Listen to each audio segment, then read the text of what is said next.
this world for you only. ఈ లోకానికి యేసుక్రీస్తు వారు నీ కోసం నా కోసం వచ్చారు. He died on the cross. దేవుడు కలువరి శిలువలో మరణించాడు. He rose from the dead on the third day.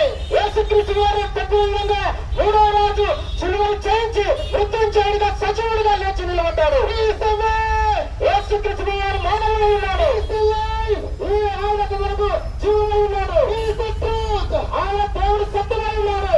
Through him only we will go to heaven. ఆయన సత్యంలో స్వతంత్రులై దేవుని రాజ్యంలో చేరగలము. If you accept Jesus Christ as your personal savior, యేసు నిజమైన రక్షకుడిగా మన జీవితాల్లో అంగీకరించినట్లయితే you will get peace. నువ్వు శాంతిని సమాధానాన్ని పొందుకుంటావు. You will get health.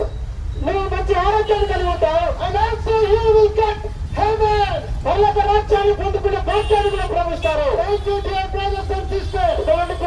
సహోదరి సహోదరులారా